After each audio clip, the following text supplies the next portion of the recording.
امام آتش‌بس قبول نمی‌کرد.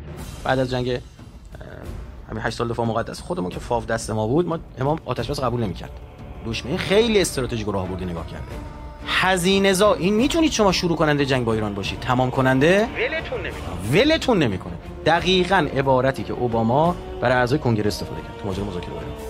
نه چرا با ایران نمی‌جنگی، مذاکره می‌کنی؟ اونا مثل آدمایی دارن تندرو میگن همین الان حمله اتمی کنید به ایران. چرا مذاکره؟ گفت ایرانی‌ها مثل بقیه اینا نیستن ها.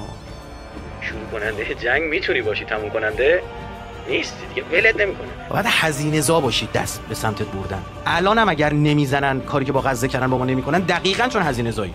یعنی دارن هزینه فایده میکنن. ببینید رهبری چی گفتش که این محاسبات اینا دچار اشکال شده، دارن به شما حمله میکنن. این دستگاه محاسباتیشو درست بکنید. صدام سیستم محاسباتیش دچار اشکال شد، من 3 روزه تهران میگیرم. همون اول تو خرمشهر یه صد محکم مواجه شد. این مردم دارن دفاع میکنن. اون فهمیدن من ایرانی بودن یه چیز دیگه‌ایه. نه یکی همه. یه جاهای زبوناشون فرق میکنه. همونه. این همون طور که تو خوزستان هم خوزستانی تو باشه. برای همین انسجام ملی رو هدف قرار دادن. یعنی اینو باید ازشون گرفت. روح ایرانی بودن رو باید از اینا گرفت. اما سر ماجرای فاو، چون فاو دست ما بود، یک کارای اتفاق افتاد. الان من باز نمی‌کنم. برید کتاب راز قطعنامه رو بخونید. راز قطعنامه می‌بینید یک کارایی شده که امام مجبور به پذیرش ازش بود. و این کارا داخلی بود. آره از این موریانه‌ها هست، بوده، الانم هست. یقینا هست. الانم می‌بینی اثراتش. این بگی نیست، این دیگه خود را به خریت زدن است.